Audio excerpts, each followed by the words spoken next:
What you say, Lucy? What you say, Lucy? You want to give everybody an update on what's going on with the laundry room? You want to give everybody an update, Lucy? Huh? Huh? You want to give them an update? I know you're excited about it. Oh, Lucy's excited about it. She wants to give everybody an update on the laundry room. All right. All right. Let's get in the laundry room and take a look and see the progress that we've made so far.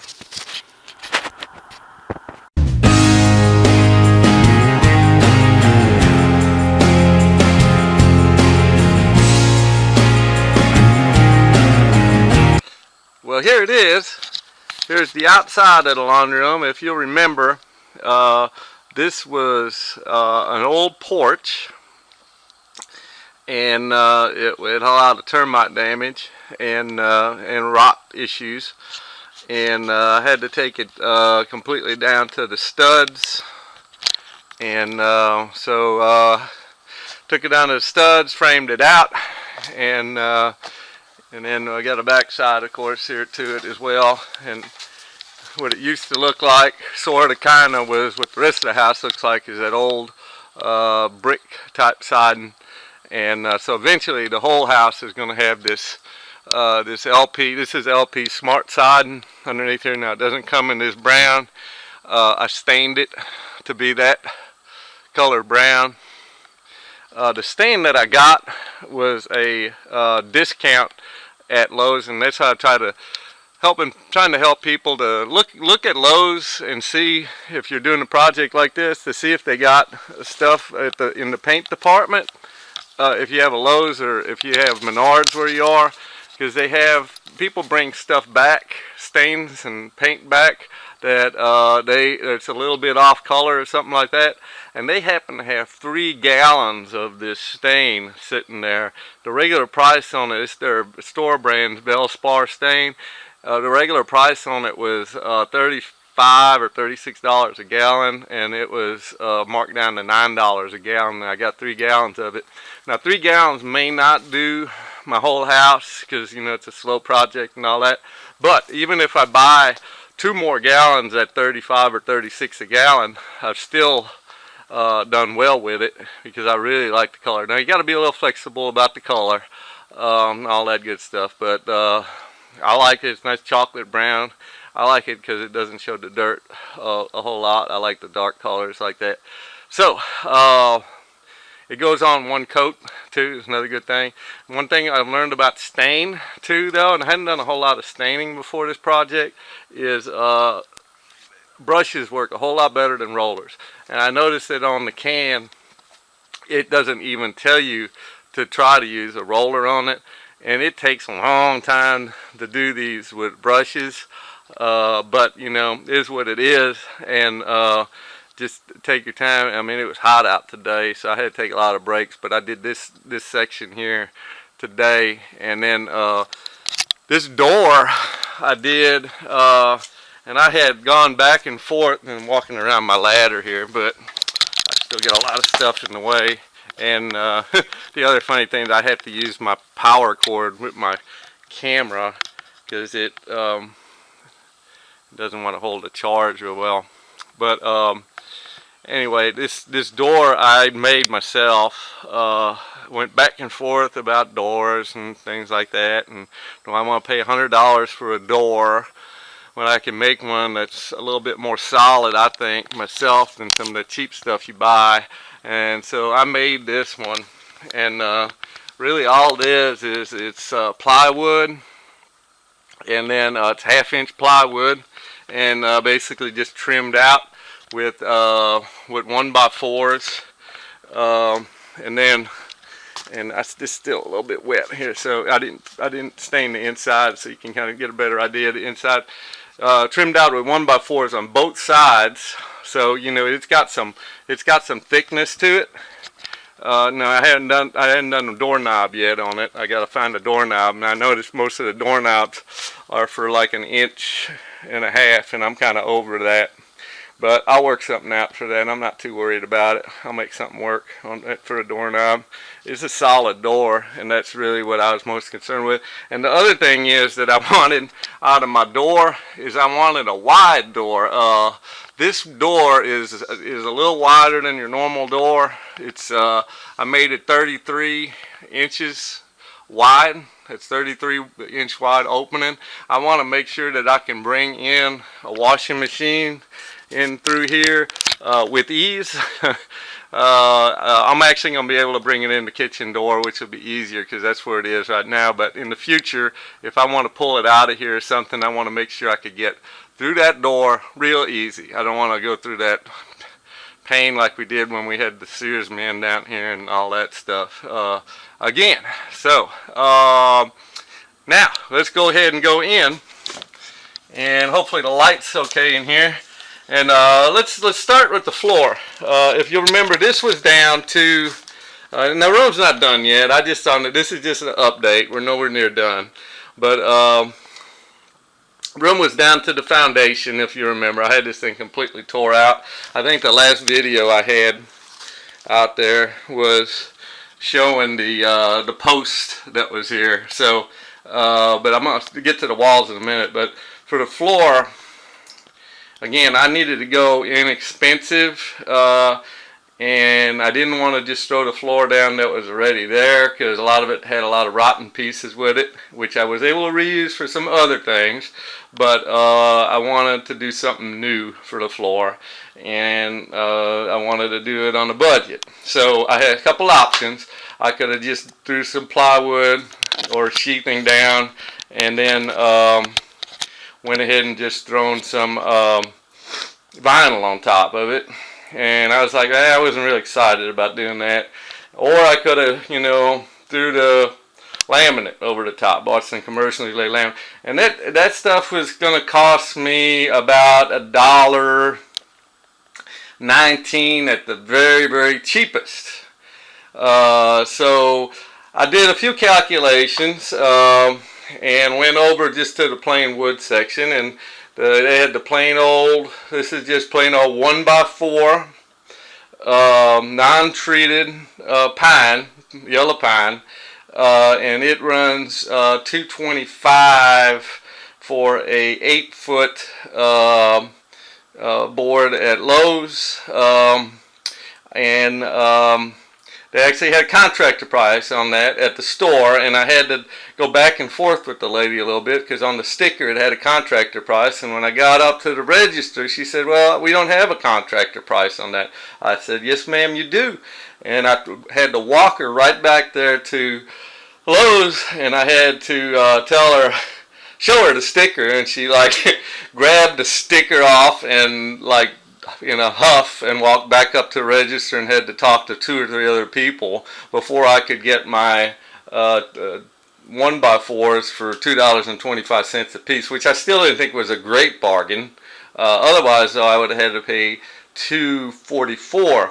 But at that price per linear foot, this wound up being a much better deal, and I have a much thicker floor. I've added stability because I've got my 1x4s over my 1/2-inch plywood. Actually, my plywood is the plywood on the floor is actually 5/8 inch plywood. It's a little thicker. And then I have my 1x4s on top of it. So it's good solid floor. It'll be good for the washer. Especially, and then I just went ahead and stained it. This is a lighter stain than you have on the outside of the house, and I've put on so far 1 coat of polyurethane. I need to put on another coat. Actually, I'm gonna probably put on 2 more coats and make it look a little more shiny. So the floor worked out real well. Had a couple little tough spots, little intricate cuttings in the corners. No real big deal. It was just a lot of cutting and a lot of work on my knees. And if you ever do a project like this, invest in a good set of knee pads. And a lot of my friends out there, especially my friend Jim, could probably tell you that he probably works on his knees all the time with doing concrete. So it's hard work. doing that, and it's well worth having a good set of knee pads.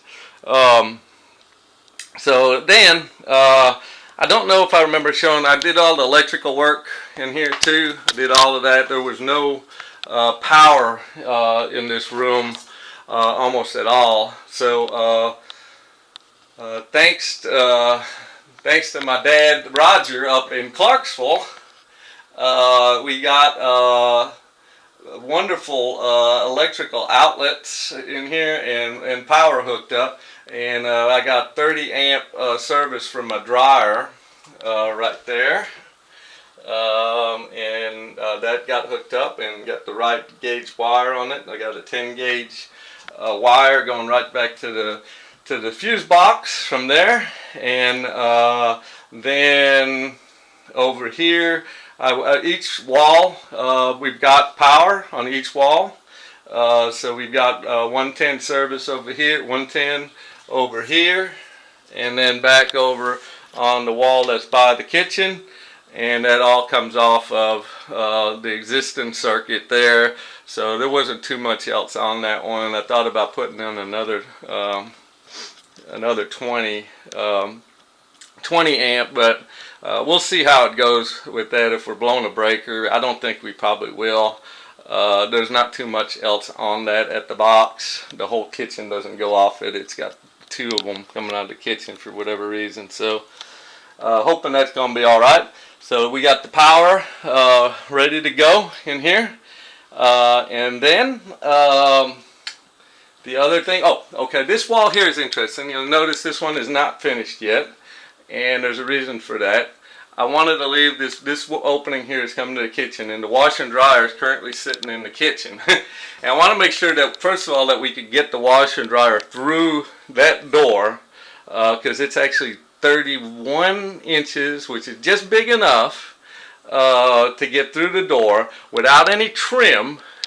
But as you notice, there's an angle there, so I had to pull that wall that was off, and I think as long as I'm coming through and I can make it on a slight angle, which I should be able to do, I should avoid having to take the washer and dryer outside and bringing it back in by using all of the real estate that I've been given by pulling that wall off. Now, after I get that done, what I'm going to do is I'm going to make a shelf out of that area. It's a small area, but it's just big enough that we could use it for a shelf for can storage. So we'll be able to put our cans up on that wall right there. So that's not done yet. That's more to come on that. And I won't actually work on that until we get the washer and dryer into this room, which hopefully is going to be later this week. Not quite sure. You got to get the floor finished. Get the polyurethane on the floor first. So then the one other thing I wanted to show is the walls. Now the walls is one part I'm probably, I guess, if I'm proud of anything, it would be the walls, because the walls is one place I actually was able to reuse a lot of stuff. And so the walls actually used to be the floor. So what I did with the pieces of the floor that I could salvage, which the floor was in pretty bad shape in most places, but there were some good solid parts. What I did is I used those pieces on the wall and made a shiplap wall going halfway up. Now the lower portion, what I'm going to do here is I'm going to have 10. So 10 for 4 foot. And then the rest of the wall going up is the shiplap. Now on the very top, this is what the overhang part of the porch used to be. I also did a shiplap, but I went vertical with it. So those are all little scraps of wood that I've found around the property, various places. But I made a shiplap out of little scraps, anywhere from 9 to 10 inches, and put that around the top like a border up there. So I got the shiplap here on the outside wall here, and then on this outside wall there. And then yesterday went ahead and installed the dryer vent too, which that wasn't no big deal. You always hate to cut a hole in anything that you do. When you put something new up, you hate to cut a hole in it, so I try to be real careful with that type of thing. So hopefully this week sometime we might be able to move in a washer and dryer. Again, it depends on getting the floor finished, which shouldn't take too much longer. I just got to put a couple more coats of polyurethane on it and let it dry thoroughly, and then it takes 24 hours. You have to let it set minimum before you can do light traffic on it, is what it said. And I would consider putting a washing machine on it heavy traffic. So anyway, just keep the update short and sweet, and I appreciate y'all watching the video and bearing with me. I'm just trying to document everything, and so the goal is to try to get out of our RV over there and into the house. You know, so once we get the washer and dryer out of the kitchen, that'll get us in pretty good shape to be doing that. So that is it for today, and I wanted to thank everyone for watching. Have a great day, and peace, everyone.